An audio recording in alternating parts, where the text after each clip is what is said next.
All right. Well, I think we should get started. Good morning. My name is John. My family and I, we've been coming here for about a year, and I've just been enjoying services. I think Sunday mornings here are actually quite impressive. But what I wanted to do is I reached out to Jack because we believe in investing in whatever church you're a part of. And I said that I would love to talk about certain things related to Thomas Merton, some of his topics. And we kind of settled in on the true self and the false self, which is a term. I think that the topic for today is actually something more of a question to be haunted by for the rest of your life. Okay? So you're not really going to learn any answers, but you are going to find ways to question yourself moving forward. And actually, we'll get around to why that's a good thing. All right? So without ado, I'm going to just get started with a singular quote, okay? And then we're going to work on this chart a little bit. I'm going to erase that, share some stick figure drawings, and then I'm going to have a handout for all of us, okay? That's a general idea. The 16th century Catholic mystic from Spain, Teresa of Ávila, her famous piece called Interior Castle is one of my favorites. I came across it at a certain point in life, and it didn't make sense. And then I went through some enormous disappointment with life, and then all of a sudden, Interior Castle made sense.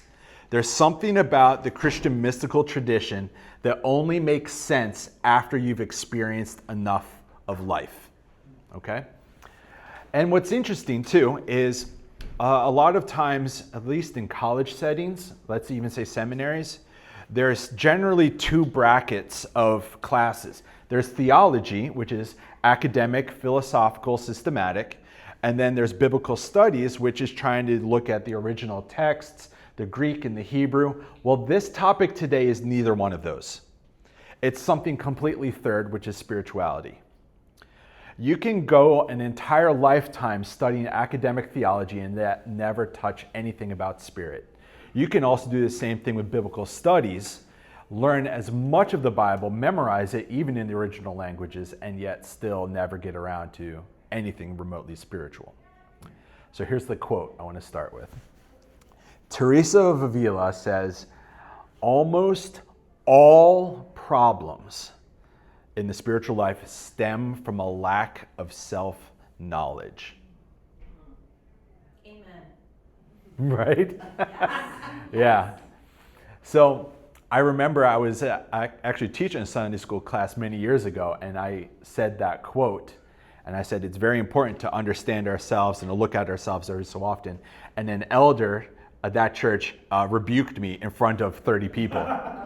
And I thought to myself, oh, this is going to be fun. And the elder said, no, we shouldn't ever look at ourselves. We should only be looking at God.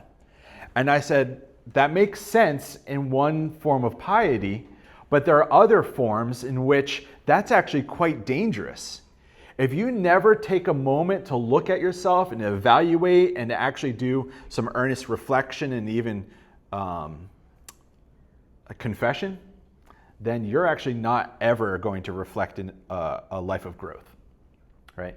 So almost all problems in the spiritual life come from a lack of self-knowledge. So up here, I have started for us, this is a diagram by Dr. Joseph Luft and Harriet Ingram. It's called the Johari window. They just took their names and mashed them together. Johari, okay. But we're going to name each of these four boxes real quick, okay? So let's think about you and yourself. We'll eventually get to God as well. But for you, there are some things that you know about you that other people also know about you. And that's okay. These are the things that you're happy to post on social media. These are the things that you're happy to have other people talk about you behind your back. We often call this the open self. Because you're open. These are the things. I'm happy to tell you that I was born and raised in New Jersey. If you want to talk about that behind my back, thank you. It doesn't bother me, right? But then over here, there could be things that I don't know about me. that other people do. And we call this the blind self.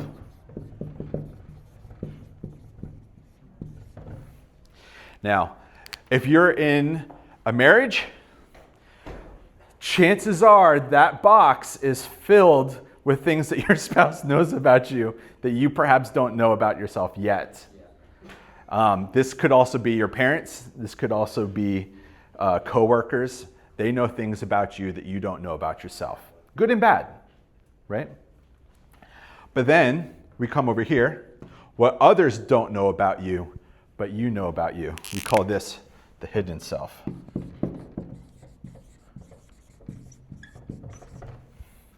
These are the things that you put in your journal that you hope no one ever reads. These are the things that you hope no one will ever talk about behind your back about you. But guess what? They do. Exactly. So there's this whole element of ourselves that we think perhaps no one knows. And sometimes we confuse things here with here. There are things that we think other people don't know, but actually they do. And then there are things about ourselves that we thought we knew and then we don't. Okay? So a great example could be me in my teenage years. My parents tell me that I'm a crank in the morning. That's something I perhaps did not want to know about myself, right? That's a part of my blind self that's completely true. And Jess gave a thumbs up that is still the case. Thank you. Now, the last box over here is the unknown self.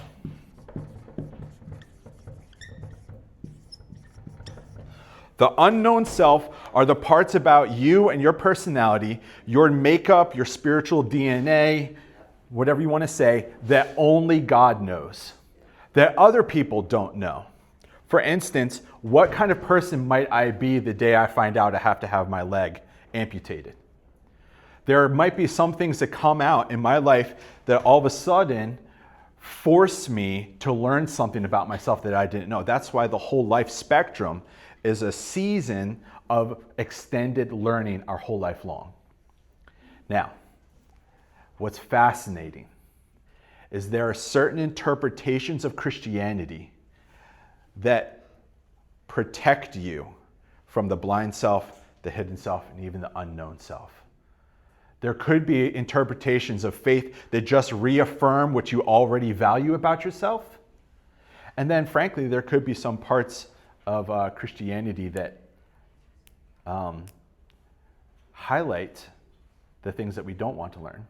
I think the healthiest interpretation of Christianity is one that invites earnest self-reflection and helps us to challenge the sizes of these boxes. Now, let's pay attention to one quick thing. Everyone in this room, you only know the contents of these two boxes.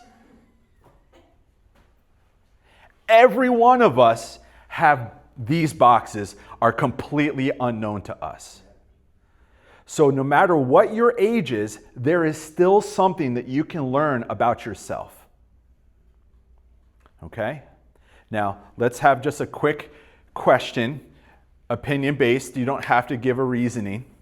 Which of these four boxes do you think is the largest in American culture? Lower right. The unknown self. It's the only box God doesn't have.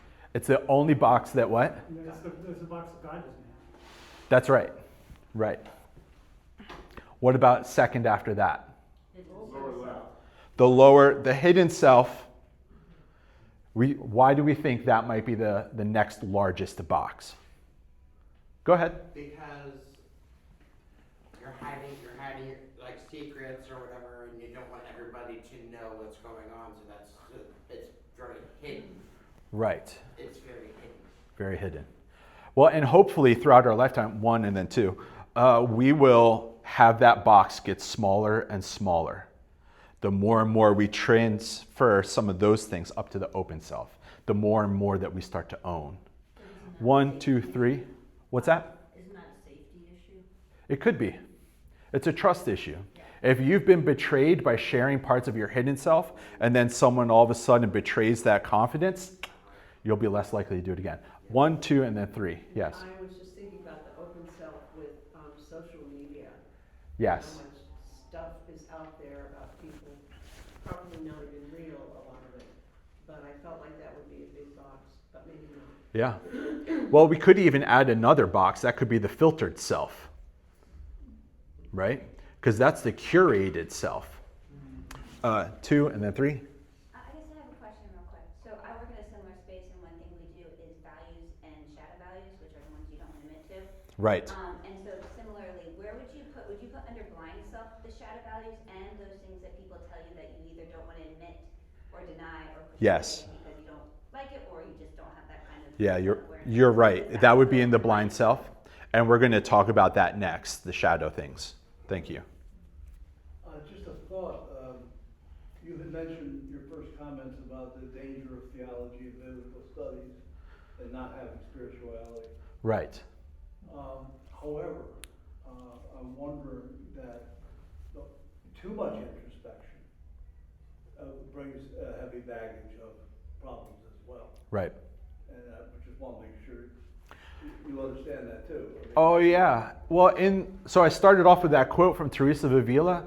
She also has that same warning.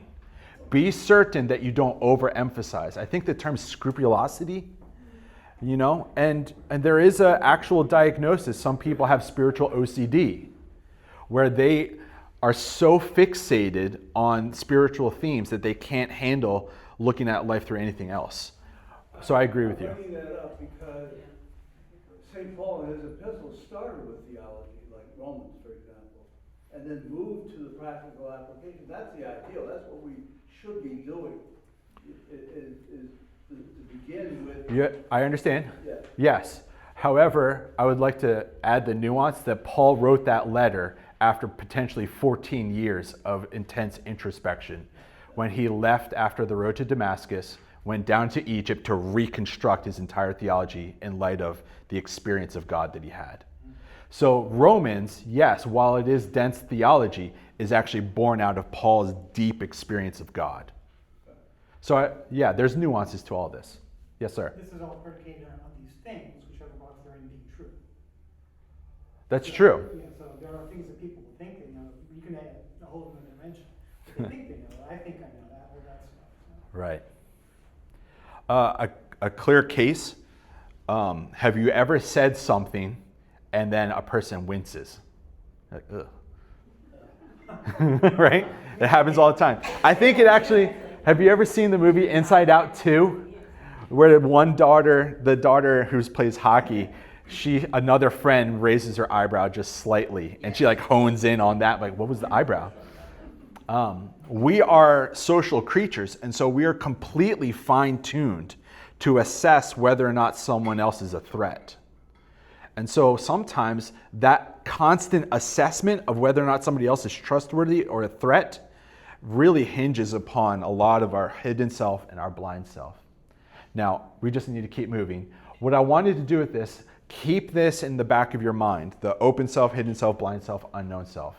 What we're going to do today is build a good amount of vocabulary that we're also going to use next week, okay? So let's just keep the boxes in mind for Johari.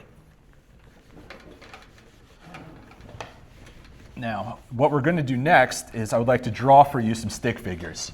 I have a long history in youth ministry, which means as a nerd, I really enjoyed reading theology and biblical studies, but I couldn't talk about those things with middle schoolers unless I distilled it down to stick figures. Now, I'm not saying you're on the same level as middle schoolers in intellect. That's not what I meant. But for fun, can someone just say a name out loud? Just a random name for a person. Mario. That's my lovely wife. You go, girl. Thank you. So we have Mario. And Mario is right here. Does he have a mustache? No. No mustache. All right. Building on top of what we've already said with Johari window, this is Carl Jung that we're going to talk about, okay? Now, Carl Jung was a student of Sigmund Freud, and they were contemporaries until they broke with each other. Sigmund Freud being the father of modern psychology. And they broke primarily over the role of dreams, but then also the role of symbols and even religion. For Jung, religion and its symbolism were a powerful technology for transformation. And so for Freud, he disagreed with that because he wanted to throw out all of religion. Jung, however, had 4 uncles who were Presbyterian pastors. Most people don't know that. So he was actually very steeped in Presbyterian spirituality. Now, Jung would call this person, this is Mario's self. Okay? But think about the hidden self, the blind self.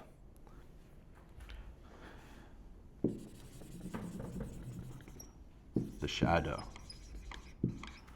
For Jung, he thought that the human personality, you have a self, every one of us have a self, but then every one of us also have a shadow part of our personality, right? Just like a shadow on the ground. And it might be a part of our personality that we refuse to admit exists. I'm embarrassed of the fact that I'm a grump in the morning. Okay, that's a low case example, right? But the shadow are all the things that none of us want to admit out loud, even to ourselves. Okay? I'm sure you can think of more than a few things. But the thing is, in reaction to having this shadow, we then do this.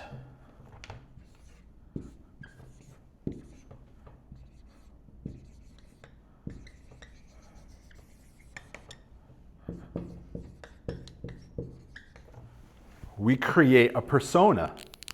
Now, persona is interesting because it's the Latin word for mask. Persona is a mask. It's not your person. It's a projection. And sometimes, in reaction of having a shadow, we create another personality that we believe others will find more desirable, more lovable, more likely to get acceptance. However, that's not the real person. You start to see some of the struggles here. Now, for Jung, there's also a 4th category, which we can talk about at a later point. It's anima animas, but that means soul. There is something that happens in our life. A person, a mentor, an event, something comes into our lives that helps us to wake up that we've been living a persona for too long. This can be a crisis, this can be a death, this can be anything that completely disrupts and shows us to ourselves that our persona is not helping us. Now, I say this with caution because my mom's here. But sometimes our first personas are the ones that we curate in order to get the love of our parents. You know, how can I be the John that mom and my dad Ron would most love? But that's not the game. But sometimes our first personas are born out of my need to get their approval, you know? But that's still a persona. And so for me, and I wrote about this in the wrapper the last 2 weeks, if you had the chance to read it, this thing about finding out who I truly am is truly a lifelong thing. Every decade of your life, you're learning new things about yourself, right? But let's use my own life as fodder for conversation. Okay. Can we have another name at random, but a female name? A female name. Fiona. Fiona. That's all right. Over here's Fiona. And Fiona's over here.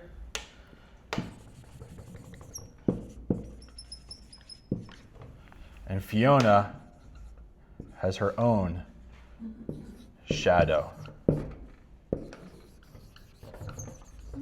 Now let's say Mario and Fiona get into a relationship, but both of them are just in relationship with the other person's persona, not who they truly are. The great question then, is that really love? T-Bone Burnett has a song about just that illustration. Yeah? Now, I'm going to say a few more things and then we'll open it up for just general comment. I think that this right here explains a lot of interpersonal struggles, right? And we can even be honest and say, like, this is also what happened with figures like Chris Farley, certain celebrities. They're completely known for the persona that they are in front of a camera, but then they feel completely lonely and unknown, unloved because people don't know them for who they truly are. You can even say this could be an issue if Mario is a pastor and Fiona is a congregation. Does the congregation know the pastor for their persona or for who they truly are? And of course, let's say the best possible thing happens. Fiona has done her own self-work, and she doesn't have as much of a persona to deal with. And then this is the beautiful thing. I think that sometimes our true selves most come out when we meet someone else's true self. Have you ever been at a lunchroom conversation or out for coffee and you're halfway through the conversation and then all of a sudden it feels like the curtain pulls back and then who they really are kind of peeks out? You know? Out of the abundance of the heart. What's that? Out of the abundance of the heart. Yeah. It's almost like he's using this illustration himself. Yeah. Now, this is what Jung would say is the anima animus. Fiona awakened something in Mario that helped him to recognize there's a part of me that is untrue. And here's the last thing I'll say about Jung, and then, like I said, general comments. For Jung, the problem isn't that we have a shadow, that we have things that we do not like about ourselves. That's not the problem.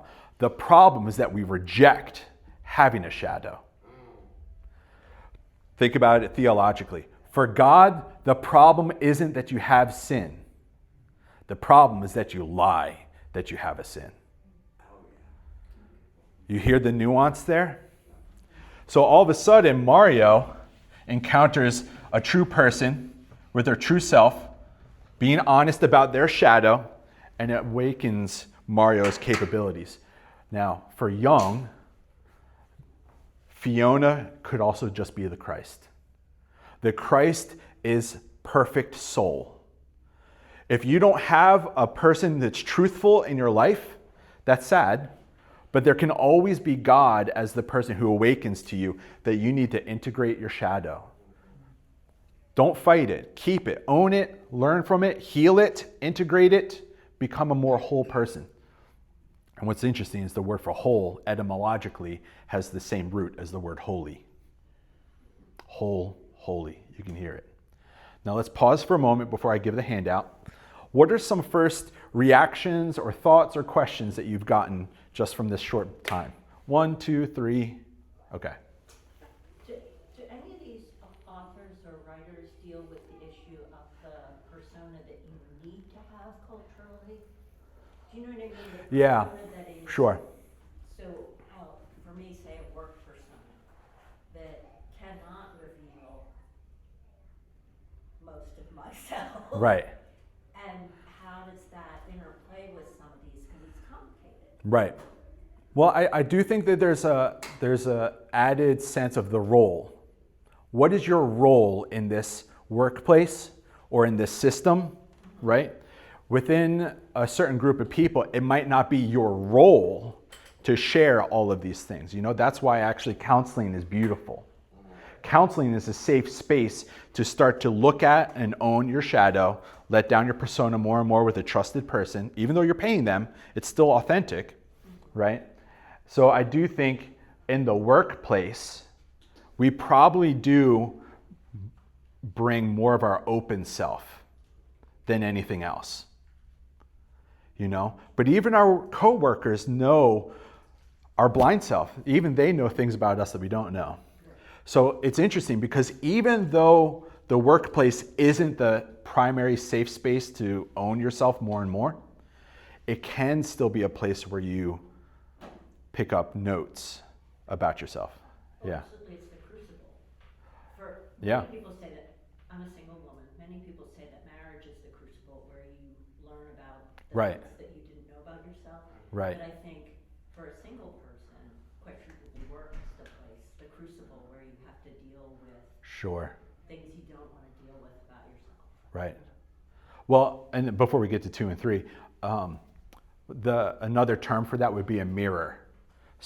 You need someone in your life who's a perfect mirror, who reflects back to you non-judgmentally how they experience you. They will still love you and they'll still serve you dinner. They will still care about you. But do you have someone in your life who can reflect back to you safely your whole self? Yes, 2 and then 3. And thinking about the idea of a persona versus your true self. Like, I'm not sure I'm the happiest person first thing in the morning either, but I have, some mornings have all these children awake and talking to me. Yeah. Yeah. But I have to put on or I choose to put on a persona of, hi, how are you? How did you sleep? And so on. And that Right. is fake in a way compared to I'd rather just everybody leave me alone for a while. Yeah. But I don't think it's fake, but I think it's the correct thing to do. That was your decision.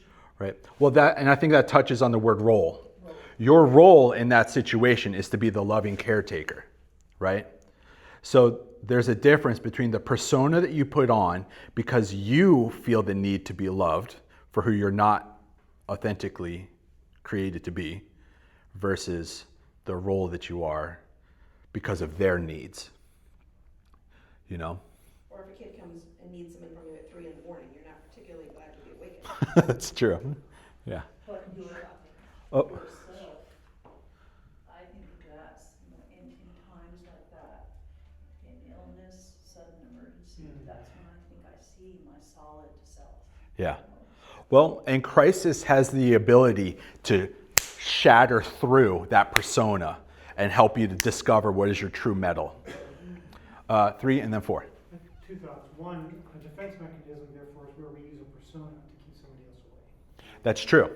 Yeah. The second thought is if you were at the 9 o'clock service, today's Psalm 139. Yeah. Oh my gosh, that's this. There is no dark and light to thee. God sees our shadow self, right? And it ends with this plea to God to please lead me to the rock that is higher than I. Yeah. Which is exactly what you're talking about. Yeah. So pay attention in service today. Yeah. All right. Yes. Well, I just wanted to respond, which I also think there's a very specific subset, because not everyone can be everything for everyone, right? And so when it's a deliberate choice for functionality, or if you are, so I work with children and families facing life-changing illnesses, injuries, bereavement, and children. So we often have conversations with a sibling whose either sibling has cancer or they're dead, right? Wow. Or something. And so we have a conversation about disclosure conversations, because sometimes when you say something, and you should probably all experience this, you're going through something hard and then you tell someone, and you end up making them feel better about it, right? So there's a judgment in who you can trust and what you want to manage in that point. So we even have conversations with young adults saying, like, when you're talking in a job interview, do you mention that your brother has cancer or something, right? And so I feel like that if that's deliberate, that's not quite the same as shadow self in the sense of like, this is for me to function and I'm actually protecting myself. Yeah. And then you will have a trusted friend, or you have friends who are kids and they can't handle it, or you have a trusted adult who could be the janitor at your school, right? Or if you're the caretaker and the parent, you have one friend who can handle it and the other friend who doesn't, right? Right. And I think that's almost just like a functionality society, whereas this is where you're pushing it away because you have shame. And I think that word shame plays a big role in all of this. Oh, I think a lot of this is actually an escape from shame. So I like the work of Brene Brown. Guilt is when you say, I've done wrong. Shame is when you say, I am wrong. And ontologically, in my being, I am faulty, broken, wrong, systemically. And then if you want to bring in spirituality, there's the whole, are you at a legalistic church, or are you at a church where it's like, everyone is saved and so through Christ, like, it's fine Right. to have that negative part. That's true. Care and salvation. Yeah. I believe one of the strongest indicators that you're dealing with someone's persona, okay, they have changing opinions all the time because they're constantly trying to figure out what version do you need me to be in order for you to love me. So it's very hard for certain people because you can hear them say like 4 opinions on the same topic in the same day. You're like, that's okay. But you also know you're dealing with someone's persona because when you point out anything to them that sneaks by the persona and about their shadow, boom, explosion. You know? Because they will react, because they are desperate to make sure that you do not acknowledge the shadow parts that they do not want to acknowledge about themselves. Now, you throw into all of this spirituality, we're just talking about human relationships so far. What does it look like for God to all of a sudden say, depart from me, for I never knew you. You never brought your true self to church or to prayer or anything. Now, we have limited time, so let me hand out this. This right here is the outline for today and then also next week, to be honest. You could read very far ahead. What I would like to do is read a passage together. This is from Luke's Gospel.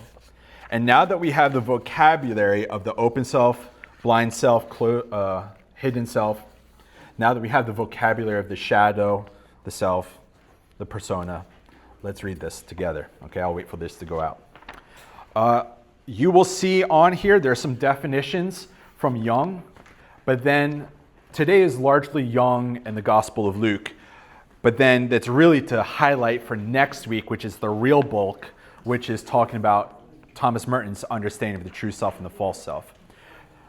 The reason why I want to preface this or start this off with Jung is because Merton was, in some sense, a student of Jung. He read Jung a lot, and so it actually informs a lot of his thinking.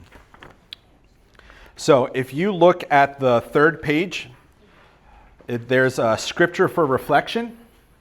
So I would like to read it out loud.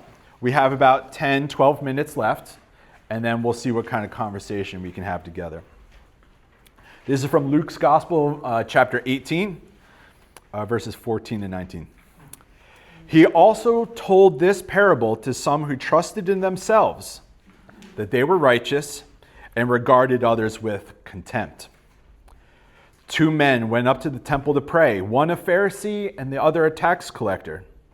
The Pharisee, standing by himself, was praying thus, God, I thank you that I am not like other people, thieves, rogues, adulterers, and even this tax collector. I fast twice a week. I give 1/10 of all my income. But the tax collector, standing far off, would not even lift up his eyes to heaven, but was beating his breast and saying, God, be merciful to me, a sinner. I tell you, this man went down to his home justified, rather than the other, for all who exalt themselves will be humbled, and all who humble themselves will be exalted. Okay. So, you all have the vocabulary. Interpret that parable for me in light of everything we've said so far. What's going on? Yes? One part of what's going on Uh-huh. would be when you do humble yourself, you look at yourself honestly. Mm-hmm. And I think that's the ask. The tax collector is looking at himself honestly. Am I summarizing what you said? For all those who exalt themselves will be humbled, but all who humble themselves Yeah. will be exalted. Yeah. 2 and then 3. Oh, I thought one of you raised your hand. Okay. I want to defend the persona for a second here. Okay. I think a lot of the persona is compensatory for myself and for others that I have known. These are mechanisms that enable you to survive. Uh-huh. I hate bringing childhood stuff, but some of the things you didn't get in childhood, you compensate for. Sure. And you eventually become aware of it. And it's not a matter of sin Right. per se. It's a matter of why do you behave the way you do? Why do you react the way you do? Do you still need these things in your life, or should you get rid of them? And I think if we're trying to do that, Jesus is not going to say, "Get away from me, I never knew you." Right. I don't think it's going to. I don't believe that's true for a lot of people. I think for some people that confess Jesus as their Savior and then they just go off and it's zero change in their life, and they don't care really about Jesus. Right. That's what that term is for. But a lot of these personas develop because we needed them and we automatically did them in order to keep going and to survive. I mean, That's what I. Yeah, no, you're right. And I think Richard Wark might say the same thing. Are you familiar with him? Yeah, yeah. I mean, a lot of what you're saying is right out of his theology. Yeah, well, if you've noticed so far, I haven't even mentioned the word sin. We've talked about shame, right? We've talked about shadow, right? Which is all actually Jung. So Rohr's even quoting Jung. I think even the Christian mystical tradition would say the problem isn't your sin, it's the separate self. It's the part of you that you hold off separate. So that's why the part of integrating the shadow, the things you're ashamed of, is actually a part of your own whole making. So I agree with you. But that survival need is deep, you know, and there's good reason why many people have breakdowns in their 20s. Because all their survival strategies that they've accumulated over all their social interactions, all of a sudden at 27 don't work anymore. And then you're tasked with, do I double down and dig my heels in on this persona I've crafted? Or do I step into more and more of my whole self, my true self? Yes, sir. Two thoughts again. First of all, how absolutely savvy Jesus is in telling this parable this way, because he picks a persona that is attractive and puts on its head. That's right. He picks a persona that is repulsive, a tax collector, and says, well, if you look a little deeper. So that's part of the genius of Jesus' storytelling. Right. The second thought is the self doesn't mean good, right? So here's a person saying, miserable sinner that I am. Right. It's rather acknowledging the truth, rather than simply, yeah, I am a sinner. Yeah, Right. I do have this issue, as opposed to everything about me is good, which I think is a very modern misreading Yes. of how to approach this. Mm-hmm. Mm-hmm. Yes. I don't know if it's helpful at all. I forget your name, Mr. Gentleman. Mr. Gentleman. I was just trying to get your attention. What occurred to me while you were saying that is that it's almost a difference between someone like putting on kingly clothing and using a fake accent and trying to access power they don't have, versus like when a child puts on a different pair of glasses and is like, you don't know me, you can't figure out who I am. That's sort of the difference between, that's what popped into my head, about when we try to use some defense mechanism to get through that's like caused by a wound. It's such a lesser disguise than I think what the persona that John's describing here is, like a purposeful presenting this thing that I think will help me through the world more in a more attractive way, versus, you know, like the glasses with the mustache that everybody knows, like that's not all of you, that's not really you behind there, but it helped you get through tough spots, or it's something you learned in order to get by. 1, 2, 3. We got good dialogue going. There's such good stuff in here, right? And I think that all of this is predicated really on theology of, am I deeply loved? Yeah. If I am deeply loved, I then can come forward in my shame and my nakedness and say, I feel safe enough to show. Yeah. And persona really, in a sense, is, again, not necessarily bad, because we do have to come on things, right? But if a persona is used to either defend or offend, that is counter to what the gospel is. The gospel is, I want you all to come together and be one body, Right. And to love one another deeply. And so we can be aware of this, but if I can use like this self of me to work and be permeable with one another, Mm-hmm. but again, we need to be safe, and this is what's so important. Right. Are my views safe? Am I accepted in my church, in my small group? And when I do feel safe and loved, then my little self can come out and say, do you love me? That's true. But it starts with God, Yeah. and then we model it to one another. If I can give somebody safety, that lets them come out, Yeah. and then lets me come out, and it builds, right? It Right. builds. Well, and then you have true community. Correct.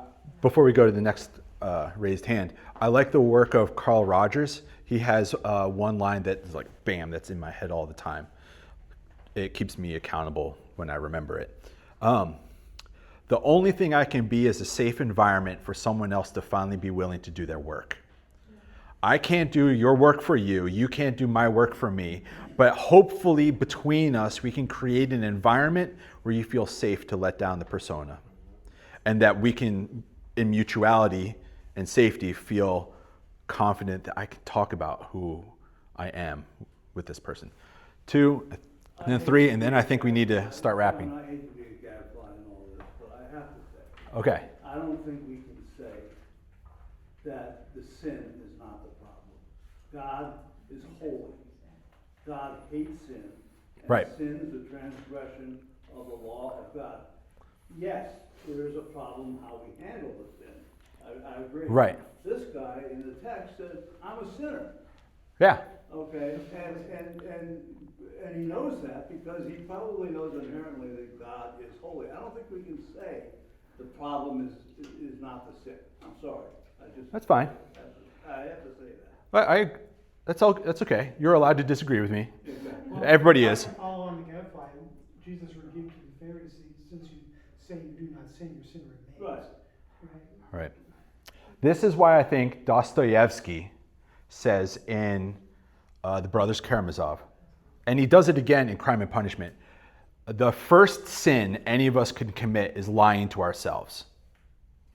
And so that self-deception that I don't have any sin, he thinks that's the greatest thing. For him, it's illusion. The illusion that I think I'm more holy than I really am, more put together than I really am, is actually the most dangerous thing. I could agree with that. Yeah. Hamartiology, the study of sin, is remarkable. If I can say one quick thing, maybe this is an aside. Julian of Norwich, in her masterpiece, The Revelations of Divine Love, she says sin is what we do en route to trying to do something good. No doubt. Right? Well, read her book, and then we can talk about it. C.S. Lewis said that the ethics of hell is trying to do the right thing out of the wrong motives and the wrong things out of the right motives. Yeah. So Well, maybe I can convince Jack that we should do a whole class on sin and definitions of sin in church history. Who was next hand? One, boom. Make a quick comment to thank you very much. It's really interesting. Oh, thank you. And really important, I think, for all of us in thinking about Christian development itself. But I did want to put in a plug for the concept of process. That the development itself isn't there, it's developed. Uh-huh. Over time, through mistakes, etc. Uh-huh. So that I was hearing that sort of like a concrete concept. We're going to talk about that next week, the process. Parker Palmer, the Quaker, also talks about that. Yes. Last comment, and then we need to make a closing comment. Irrelevant maybe, but I was thinking, and I've often said, I'm in a recovery program, and that there's more honesty and openness there than in any church I've ever been in. But now as I think about it, I think even when we share in those rooms, there's a persona. Oh, interesting. Because we want people to think my recovery is going well, or I need help in this area, but it's not the real self. Right. So Yeah. just a revelation for me. That's fantastic. I think this is probably why Søren Kierkegaard defines faith as the ability to stand naked before God. Zero persona, zero crutches, zero excuses. Let's wrap up with a closing comment. I don't have anything written, so this is on the fly. John, you were fabulous. Well, thank you. It's true. The discovery of who our self is a lifelong thing, okay? And one of the main principles from Paul is in Colossians. Who I am and who you are is deeply hidden within the mystery of God. So therefore, for you to find out who you are, you have to go to where the blueprint is, which means dive deep into God. So may each of us, with reverence and courage, dive further into the mystery of God that we might find who we were truly supposed to be. We'll see you next week. Thank you for coming. Next week is more about Merton, but we're going to depend on this vocabulary for next week.